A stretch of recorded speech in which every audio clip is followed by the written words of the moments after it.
Welcome to my channel, The Binge Eating Therapist. I'm Sarah, former binge eater turned psychotherapist, and today I want to address the criticism that's often thrown at permission to eat what you want, which goes along the lines of, if you give yourself permission to eat whatever you want, that is just giving yourself an excuse to make bad decisions. It's giving yourself an excuse just not to think about your health. It's somehow letting yourself go. Many people also feel like this isn't going to work for me because I'm not somebody who's overly restrictive. So therefore, I don't need permission. My problem is I need to give myself less permission. If you're someone who's been following my videos for a while and you're on this journey trying to heal your relationship with food and your body, it's like you're in recovery from an injury. You will have been injured and harmed by messages from diet culture, family, peers, and then even yourself as you interjected it. Like this harm that gets done that then just is so hard to kind of dig out, this belief that settles in that there's something wrong with us unless we're able to fix our relationship with food, make our bodies look a certain way. All this is an injury that you've received. And permission is a bit like putting antiseptic on an injury. For some people, their injury isn't that deep. They put a bit of antiseptic on it, they just leave it, and the injury heals. These are some of the what can sound like oversimplified stories where people say, I just gave myself permission to eat whatever I wanted, and then everything was fine. And for many others, the wound's a bit deeper, but we still need the antiseptic so that it doesn't become infected. We get rid of some of the germs, some of the dirt, some of the things that are going to impede healing. So finding permission around food is part of the healing process. It's not always the whole healing process for everyone. The reason why permission is important, even if you're not someone who considers themselves restrictive, is, well, one, it gets rid of Last Supper eating. And this was definitely me. So every day I was saying to myself, I'm going to be good today. Not even restrictive necessarily. I'm just going to make good choices. And then throughout the day, maybe I'd do okay in the morning, but usually by 3 o'clock, I would have felt like I'd blown it. I'd have something that I wasn't planning to have. And I really wanted to get this right because it was so distressing to feel so out of control. That disappointment I would feel like every time I'd broken this promise to myself. So of course, what would happen is, well, clean slate tomorrow, which then writes off the rest of today. So then I would binge and eat as much food as I possibly could because tomorrow it's going to be different. And that cycle, if you know it, you know it. It's like Groundhog Day, and it wears you down and erodes your sense of self-trust. Having permission removes the need to eat all the food now. You can have it tomorrow. You can have it later. Like it is there and available. That doesn't mean there wouldn't be other reasons why you might continue eating that you're not happy about. But for many people, when they start giving themselves permission, those big binges tend to reduce, but sometimes they still find themselves compulsively eating. If you struggle with food, chances are there are particular foods that you find the most challenging, the most out of control around. The point of permission is to habituate yourself around these foods. We want to remove the emotional charge because when there's a strong emotional charge on anything, our brains flag it as being extremely important. So they become more obsessed with that thing that can create this emotional response. One of the mistakes I see people making is they only eat these quote unquote risky foods whenever they have a really strong desire for them. So this desire has built up, they eat these foods, and then there's this enormous relief, this enormous sort of hit of endorphins because of the build up to having these foods.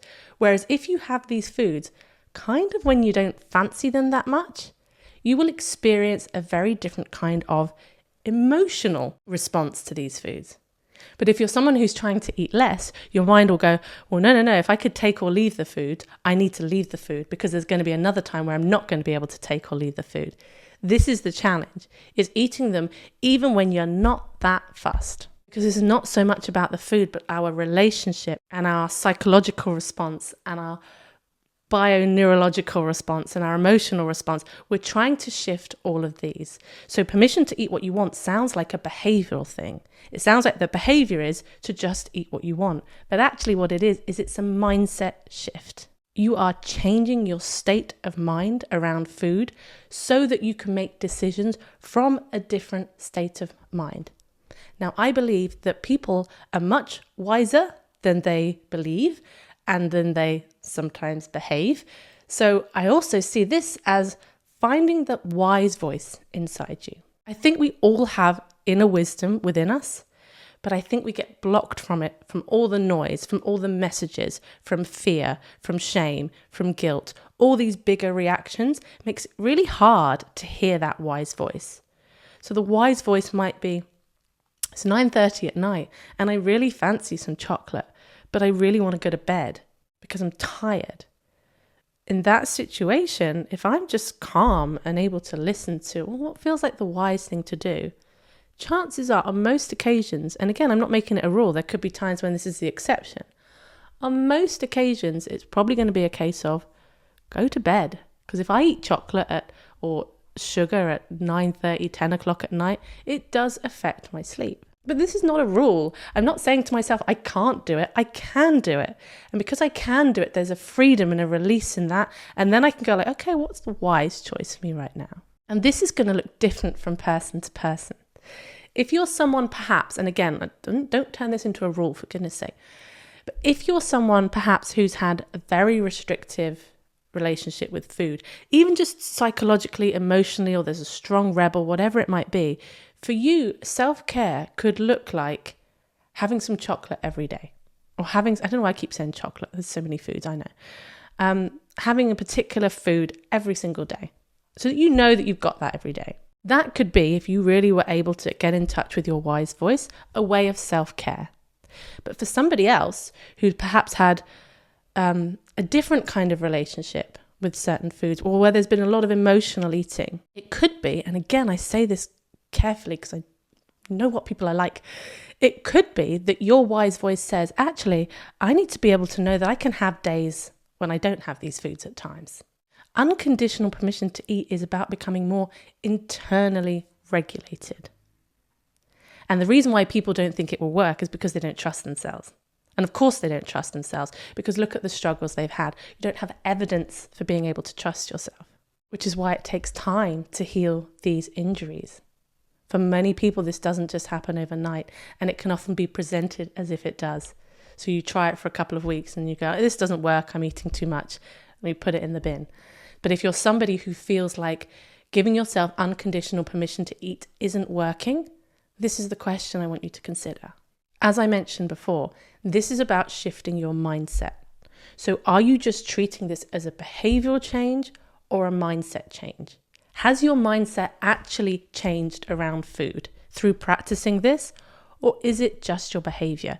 When you're only focused on your behavior with very little attention or focus on mindset or emotions, your mindset and your emotions are going to keep bringing you back to the same place. The emotional shift is permission, and that there are no wrong decisions. The title of this video is about making bad decisions. I don't believe that there are bad decisions to be made around food. It's the moralization of this that has got so many people in trouble in the first place, which is not to say that our decisions around food do not have an impact. And there might be some decisions that felt like, yeah, that served me. And other decisions that feel like, actually, like, no, that just didn't feel like that was for my highest good. It's using every decision, especially as you're healing, as feedback. So if you are frustrated with this permission piece because you feel like it should be the whole picture for you, for some of us, it's just the first step. We know that so much of disordered eating is problematic because of attempts to restrict, mental restriction, physical restriction. So until we clean that stuff away, we can't see what's left. And this can be tough to do on your own. I run some communities, I have some groups. If you want to check them out, have a look in the notes below. Thank you for watching, and I will see you on the next video.